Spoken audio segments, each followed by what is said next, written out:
Welcome to the Scrum Dynamics podcast. I'm your host, Neil Benson, and I'm here with co-host Dermot Ryan. We're here to help your Dynamics 365 project succeed with the Scrum framework. If you've heard of Scrum or used it in one of your projects and want to dive deeper, then you're in the right spot. Maplytics by Anogic is a market-leading, certified for Microsoft Dynamics 365 geo-analytical mapping app. Maplytics empowers users with powerful map visualization and writing capabilities within Dynamics CRM to drive better sales, improve business processes, and engage the right customers at the right time. Maplytics now works with Dynamics 365 version 9 and Dynamics 365 app for mobile and tablet. Anogic is a leading Microsoft Gold Dynamics CRM ISV, delivering best-in-class Dynamics 365 solutions as well as cost-effective and high-quality programming services. Welcome to episode 3 of the Scrum Dynamics podcast.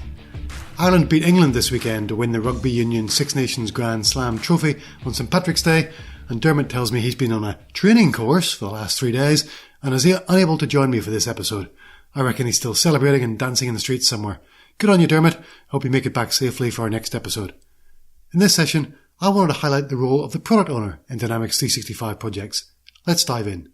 The product owner is the person ultimately responsible for maximizing the value of Dynamics 365. If you're the most senior stakeholder in the organization implementing Dynamics 365 and the project's your responsibility, then you're the product owner.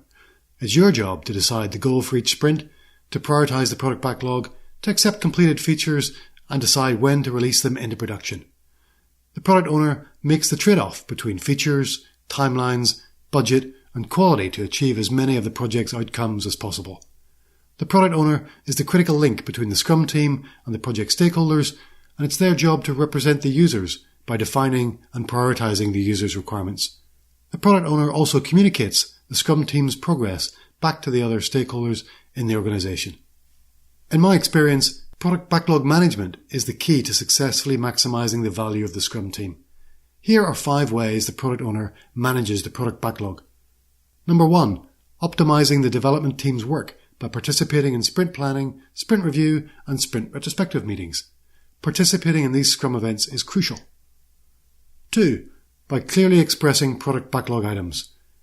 In my Dynamics 365 projects, this means writing good user stories with meaningful titles and descriptions. Number 3, by helping the dev team understand the product backlog items by adding acceptance criteria and discussing the items during backlog refinement and sprint planning events. Number 4, prioritizing the product backlog so that the most valuable items are at the top. Highest value usually means the most valuable to the organization, but the product owner can take any other factors into account to achieve the organization's goals for the project. And number 5, making the product backlog transparent and highly visible to both the Scrum team and the Dynamics 365 users and the organization's other stakeholders. Everyone should know what's in the product backlog and what's going to be worked on next. I've worked with lots of great product owners on my Dynamics CRM and Dynamics 365 projects. Here's a quick shout out to Debbie at Premier Medical, Peter at Guy's Hospital, Beth at Advantage Solutions, Steve at American Homes, and Frida at one of our current clients. Here are some characteristics all those product owners shared. Domain expertise. The product owner needs to understand the organization's industry, the organization itself, including history, structure, processes, the organization's stakeholders, including their objectives and some of their politics, and having a deep appreciation of the users and what they want and need. Leadership expertise, including a compelling vision for how Dynamics 365 is going to help the organization meet its goals, the ability to make decisions that involve those trade-offs between features, budget, timelines and quality, and the authority to make those decisions stick even when some stakeholders don't get their way, and the communication and people skills to engage and become trusted by the users, the Scrum team and the project stakeholders. Accountability. Accountability for the success of Dynamics 365. This involves being committed to meeting the project's objectives as the highest priority in their work, being comfortable as the person responsible for making decisions and owning the outcomes of those decisions, and making him or herself available to the Scrum team. The perfect product owner then is somebody who's expert in their industry, expert in the organization, with the stakeholders and the users, is a leader who possesses a vision, decisive decision-making authority, and has the people skills to engage the stakeholders and the Scrum team, and is accountable by being committed to the project, responsible for its outcomes, and available to the Scrum team. But you know what? The perfect product owner doesn't exist. I've worked with some fantastic product owners on massively successful Dynamics 365 projects, and none of them met all of those criteria. Sometimes you just have to do the best with who you've got and have your Scrum Master coach the product owner as far as possible. So how does a successful product owner spend their time? Product owners spend a significant amount of their time managing the backlog. They write the user stories, prioritize them, add acceptance criteria, and explain them and answer questions about them with the dev team. They'll spend a few hours in the sprint planning meeting to help the dev team understand the sprint goal and develop the sprint backlog. They'll often attend the daily scrums to get a sense of the dev team's progress, to answer any questions and resolve any day-to-day issues. They'll accept completed items during the sprint review and confirm the priority of items at the top of the backlog. Most product owners also have got some project governance responsibilities, working with the project management office or the project steering group. That leaves them with less than 50% of their time for their real job. I've never worked with a product owner that could just give up whatever their job was before the Dynamics project to become a full-time product owner. Let's take a look at how we can help product owners with this capacity challenge. So help can come from proxy product owners. A proxy product owner is someone that the ultimate product owner has delegated some of their responsibility to. Here's a couple of examples. A proxy product owner could be a business analyst who can help the product owner express product backlog items by writing user stories and helping the dev team understand those stories. It could be a quality analyst who helps the product owner with writing good acceptance criteria and testing the stories to make sure they meet the acceptance criteria and the definition of done. It could be a change manager to work with the project stakeholders to communicate progress and organise user training in the features being deployed in the next release. Or perhaps a project analyst to manage budgets, risks and resources. If your product owner is going to be assisted by a proxy product owner, make sure that there's still one single person acting as the chief product owner and that person is still responsible for prioritising the product backlog. In many situations, one or two proxy product owners can help, but ensure that you don't end up with a committee of product owners. If you've got two product owners because you're deploying Dynamics 365 to two different divisions within an organisation, then really you've got two different projects. Either split your Scrum team into two or deploy Dynamics in one division after the other. Here are my top 10 tips for product owners. Number 1. Find a Scrum Master you can trust. The relationship between the product owner and the Scrum Master is critical to the success of your project. Usually as the product owner, you're employed by the Microsoft customer implementing Dynamics 365 and the Scrum Master is employed by a Microsoft partner or maybe your internal IT department. There should be a healthy tension in that relationship. As one of my clients puts it, the relationship between the product owner, the Scrum Master and the dev team should be like the relationship between someone building a house, their architect and the builder. Usually two of those parties gang up and don't like the other one at some point in the project. Number 2, know your stakeholders. One of the smartest things you can do, politically and productively, is to get really close to your stakeholders, especially your users. Get to understand their perspective. Good product owners sit with their users and understand their roles today and what they want from their new system. Separate what they want from what they really need and be clear on their needs inside and out. Validate that you're prioritizing the product backlog based on what the stakeholders really need rather than your own assumptions. Number 3, realize that you're part of the team. The Scrum team includes you, the product owner, but you don't run the team.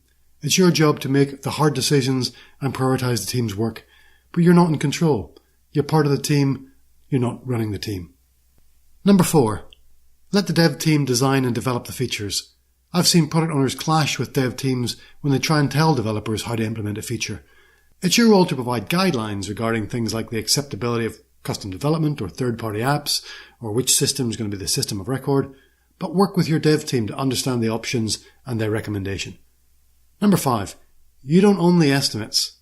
It's the dev team's role to estimate the complexity of product backlog items. The product owner can definitely work with the dev team to understand surprisingly high estimates, but don't try and force developers into your estimates. They're the ones performing the work. Number 6, let the dev team organize itself. Don't ask Leon to implement this feature or Vanessa to implement that one. Trust the developers to organize themselves. Work with your Scrum Master if you see any issues, but step back and allow the dev team to self-organize. Number 7, minimize meetings. Scrum's already got planning, review and retro meetings every sprint and a daily Scrum every day. Some product owners get carried away with long backlog refinement meetings. I recommend short story time sessions to clarify future backlog items with some of the developers. Time box every meeting and stick to your time box. Number 8, use all the tools you can. As well as the Scrum board, try using burn up or burn down charts, reminders about the definition of done, story maps, and any other tools you can to help the dev team or to help make your life easier. Number 9. Be negotiable.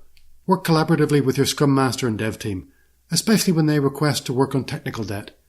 Technical debt is when Dynamics 365 has become more complex than necessary and could be simplified so that it's easier to extend, maintain or upgrade.